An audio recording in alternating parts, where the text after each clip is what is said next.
ಮಾಯಾನಗರಿ ಬೆಂಗಳೂರಿನಲ್ಲಿ ಮತ್ತೊಂದು ಅನಾಚಾರ ಅನಾವರಣ. ಬೆಂಗಳೂರಿನ ಪ್ರತಿಷ್ಠೆಯ ಜಿಮ್ ಒಂದರಲ್ಲಿ ಕುಡಿಯುವ ನೀರಿನ ಬಾಟಲ್ ಒಂದರಲ್ಲಿ ಸತ್ತ ಹುಳಗಳು ಪತ್ತೆ.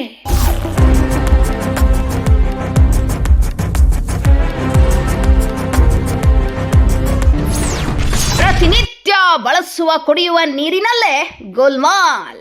ಈ ವಾಟರ್ ಬಾಟ್ನಲ್ಲಿ ಯಾವ ರೀತಿ ಒಂದು ಕಲಬೆರಕೆ ಅಥವಾ ಯಾವ ರೀತಿ ಒಂದು ಕ್ವಾಲಿಟಿ ಚೆಕ್ ನಡೆದಿದೆ ಅಂದ್ರೆ ನೋಡಿ, ಕಾಣಿಸ್ತಾ ಇರುತ್ತೆ ನಿಮ್ಗೆ. ಗ್ಲಾಸ್ ಮಿನರಲ್ ವಾಟರ್ ಬಾಟಲ್ ನಲ್ಲಿ ದೊಡ್ಡದಾದ ಇರುವೆಗಳು ಕಂಡು ಬಂದಿದ್ದು, ಆಯಾ ವಿಚಾರವನ್ನ ಅಂಗಡಿಯವರಿಗೆ ತಿಳಿಸಿದಾಗ ಇದಕ್ಕೂ ನನಗೂ ಸಂಬಂಧವಿಲ್ಲ, ನೀವು ಬೇಕಾದ್ರೆ ಡಿಸ್ಟ್ರಿಬ್ಯೂಟರ್ನ ಕೇಳಿಕೊಳ್ಳಿ ಎಂದು ಉಡಾಫೆ ಉತ್ತರವನ್ನ ನೀಡ್ತಾರೆ. ಡಿಸ್ಟ್ರಿಬ್ಯೂಟರ್ನ ಕೇಳಿದ್ರೆ ಬಿಸ್ನೆಸ್ ನಲ್ಲಿ ಇದೆಲ್ಲ ಕಾಮನ್ ಅಂತ ಹೇಳ್ತಾರೆ. ಗ್ಲಾಸ್ ಮಿನರಲ್ ವಾಟರ್ ಬಾಟಲ್ ಮಾಲೀಕರ ಜೊತೆ ಮಾತನಾಡಿದಾಗ, ಇದು ಮಳೆಗಾಲ, ಇದೆಲ್ಲ ಸರ್ವೇ ಸಾಮಾನ್ಯ, ಇದರಿಂದ ಯಾರ ಪ್ರಾಣನೂ ಹೋಗೋದಿಲ್ಲ ಬಿಡಿ ಎಂದು ಉಡಾಫೆ ಉತ್ತರವನ್ನ ನೀಡುತ್ತಿದ್ದಾರೆ. ಇಲ್ಲಿ ಹೆಂಡತಿಯೇ ಓನರ್, ಗಂಡನೇ ಡಿಸ್ಟ್ರಿಬ್ಯೂಟರ್.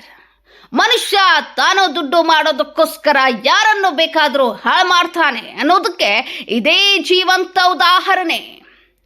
ಬೆಂಗಳೂರಿನಲ್ಲಿ ಎಲ್ಲೆಂದರಲ್ಲಿ ನಾಯಿ ಕೊಡಿಯಂತೆ ತಲೆ ಎತ್ತುತ್ತಿರುವ ಕುಡಿಯುವ ನೀರಿನ ದಂಧೆಯನ್ನ ಇನ್ನಾದರೂ ಕಡಿವಾಣ ಹಾಕಬೇಕು.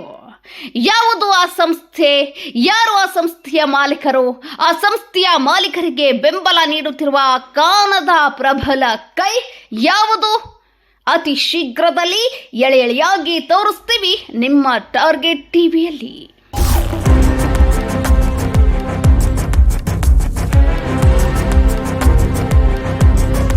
ನಮಸ್ಕಾರ ವೀಕ್ಷಕರೇ, ನಾವಿವತ್ತು ಆರ್ ಟಿ ನಗರ ಒಬ್ಬ ಪ್ರಸಿದ್ಧ ಜಿಮ್ಮಲ್ಲಿದ್ದೀವಿ.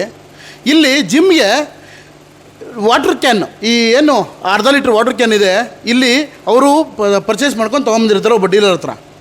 ಆದರೆ ಈ ವಾಟರ್ ಬಾಟ್ನಲ್ಲಿ ಯಾವ ರೀತಿ ಒಂದು ಕಲಬೆರಕೆ ಅಥವಾ ಯಾವ ರೀತಿ ಒಂದು ಕ್ವಾಲಿಟಿ ಚೆಕ್ ನಡೆದಿದೆ ಅಂದರೆ ನೋಡಿ, ಕಾಣಿಸ್ತಾ ಇರುತ್ತೆ ನಿಮಗೆ. ಇದನ್ನೆಲ್ಲ ನಿಮಗೆ ಆ ಫುಟೇಜಲ್ಲಿ ಸಿಗುತ್ತೆ ನೋಡಿ. ಎಲ್ಲ ಥರ ಈ ಯಾವುದೊಂದು ಕಾಕ್ರೋಚು ಅಥವಾ ಯಾವುದೊಂದು ಹುಳ ಸೇರಿಕೊಂಡಿದೆ. ಇವರು 10 ಕೇಸ್ ತೊಗೊಂಬಂದಿರ್ತಾರೆ. 10 ಕೇಸ್ನಲ್ಲಿ ಒಂದು 7ರಿಂದ 8 ಬಾಟ್ಲ್ಗಳಲ್ಲಿ ಇದೇ ರೀತಿ ಒಂದು ಕಾಣಿಸ್ಕೊಂಡಿರ್ತದೆ. ಇವರೇನು ಮಾಡ್ತಾರೆ, ಜಿಮ್ ಓನರು, ನಾವು ಸಮಸ್ಯೆ ಆಗಿದೆ ಅಂತ ಒಬ್ಬರು 2 ದಿನ ಬಿಟ್ಕೊಂಡು ಬಂದು ಕೇಳ್ತಾರೆ. ಇದು ಓಪನ್ ಆಗಿರಲ್ಲ ಬಾಟ್ಲಿನ. ಬಂದು ಕೇಳಿ, ಏನು ಸರ್ ಈ ಥರ ಏನೋ ಸ್ಮೆಲ್ ಬರ್ತಾ ಇದೆ, ನಮಗೇನೋ ಆರೋಗ್ಯ ಸಮಸ್ಯೆ ಆಗಿದೆ, ನಮಗೆ ಫುಡ್ ಇನ್ಫೆಕ್ಷನ್ ಆಗಿದೆ, ನಾವು ಹಾಸ್ಪಿಟಲ್ ಅಡ್ಮಿಟ್ ಆಗಿದ್ದೀವಿ ಅಂತ ಹೇಳ್ತಾರೆ.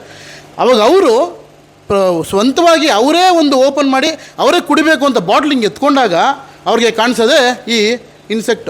ನೋಡಿ, ಕಾಣಿಸ್ತಿದೆ ಅಲ್ವಾ ಇಲ್ಲಿ ಒಳಗಡೆ ಎಲ್ಲ. ಈ ಕ್ವಾಲಿಟಿ ಚೆಕ್ ಯಾವ ರೀತಿ ಮಾಡ್ತಾರೆ ಅಂತ ಗೊತ್ತಿಲ್ಲ. ಆಮೇಲೆ ಏನು ಮಾಡ್ತಾರೆ, ಈ ಜಿಮ್ ಓನರ್ ಏನು ಮಾಡ್ತಾರೆ, ಇವ್ರಿಗೆ ಈ ಕಂಪ್ನಿ ಓನರು ಏನಿದ್ದಾರೆ ನೋಡಿ, premium class package drink water ಅಂತ 1/2 ಲೀಟ್ರ್ ವಾಟ್ರು. ಇದು ಆಫೀಸ್ ಇರೋದು ಕಣ್ಣಳ್ಳಿ ವಿಲೇಜು, ಶ್ರೀ ಲಕ್ಷ್ಮೀ ರಂಗನಾಥ ಸ್ವಾಮಿ ಎಂಟರ್ಪ್ರೈಸಸ್ ಅಂತ. ಇವ್ರಿಗೆ ಕಾಲ್ ಮಾಡ್ತಾರೆ.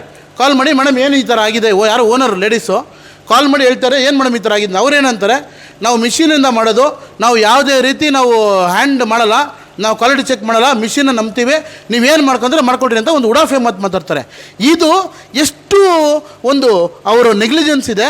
ಮತ್ತು ಅವ್ರಿಗೆ ಇರುವಂಥ ಒಂದು ಇವಾಗ ಕಂಪ್ನಿ ಇವಾಗ ಫುಡ್ ಡಿಪಾರ್ಟ್ಮೆಂಟಲ್ಲಿ ಇದ್ದಾಗ ಅವರು ಯಾವುದೇ ರೀತಿ ಕ್ವಾಲಿಟಿ ಚೆಕ್ ಮಾಡಿದ್ರೆ ಈ ಥರ ಒಂದು ಬಾಟಲ್ಸ್ ಎಲ್ಲಿ ಕಳಿಸ್ತಾರೆ? ಇಲ್ಲಿ ಇವರು ತಿಳುವಳಿಕೆ ಇರೋರು, ಎಜುಕೇಟೆಡು, ಓಕೆ. ಎಜುಕೇಷನ್ ಇಲ್ದಿರೋ ಅಂಥವ್ರು ಹಳ್ಳಿಗಳಿಗೆ ಎಲ್ಲ ತೊಗೊಂಡು ಅವ್ರಿಗೇನೋ ಸಮಸ್ಯೆ ಆದಾಗ ಅವ್ರಿಗೆ ಯಾವುದರಿಂದ ಆಗಿದೆ ಅಂತಲೂ ಗೊತ್ತಿರಲ್ಲ. ಇದಕ್ಕೆ FSSAI ಲೈಸೆನ್ಸು ಕೊಟ್ಟಿರೋರು ಇದನ್ನು ಈ ಕೂಡಲೇ ಚೆಕ್ ಮಾಡಿ, ಕ್ವಾಲಿಟಿ ಚೆಕ್ ಮಾಡಿ, ಏನಾದರೂ ದೋಷ ಕಂಡು ಬಂದಲ್ಲಿ ಈ ಕೂಡಲೇ ಈ ಫ್ಯಾಕ್ಟ್ರಿನ ಕ್ಲೋಸ್ ಮಾಡಿಸ್ಬೇಕು. 7ರಿಂದ 8 ಕಂಪ್ನಿ 8 ಬ್ರ್ಯಾಂಡ್ ರನ್ ಮಾಡ್ತಾಯಿದ್ದಾರೆ ಅವರು. ನೀರು ಜನ ಡೈಲಿ ಕುಡಿಯೋದೇ ನೀರಲ್ಲೇ ಕಲಬೆರಕೆ ಆಗಿ ಈ ಥರ ಒಂದು ಕ್ವಾಲಿಟಿ ಚೆಕ್ ಇದ್ದರೆ ಈ ಥರ ಹುಳಗಳು ಸಿಕ್ಕಿ ಏನಾದರೂ ಇನ್ಫೆಕ್ಷನ್ಸ್ ಆದರೆ ಸಾವಿರ ಕಟ್ಟಬೇಕಾಗುತ್ತೆ ಹಾಸ್ಪಿಟಲ್ಸ್ಗೆ. ಇದನ್ನು ಈ ಸ್ಥಳೀಯ ಯಾರು ಫುಡ್ ಇನ್ಸ್ಪೆಕ್ಟರ್ ಇದ್ದಾರೆ, ಇದಿರೋದು ಮಾಗಡಿ ರೋಡಲ್ಲಿ, ಇದನ್ನು ಈ ಕೂಡಲೇ ಚೆಕ್ ಮಾಡಿ ಈ ಕೂಡಲೇ ಇದ್ರ ಮುಂದೆ ಆ್ಯಕ್ಷನ್ ತೊಗೊಬೇಕು. ಇಲ್ಲ ಅಂದರೆ ಮುಂದಿನ ದಿನಗಳಲ್ಲಿ ಇದ್ರದ್ದು ಈ ಬ್ರ್ಯಾಂಡ್ಗೆ ಇವರನ್ನು ಸಪೋರ್ಟ್ ಮಾಡಿ ಲಂಚ ತೊಗೊಂಡು ಏನಾದರೂ ಮಾಡಿದ್ರು ಅಂದರೆ ನಮ್ಮ ಟಾರ್ಗೆಟ್ ಟಿವಿ ಕಡೆಯಿಂದ ನೆಕ್ಸ್ಟು ಫುಡ್ ಡಿಪಾರ್ಟ್ಮೆಂಟ್ ಯಾರಿದ್ದಾರೆ ಅವರ ಮೇಲೂ ನಾವು ಆರೋಪ ಮಾಡ್ತೀವಿ.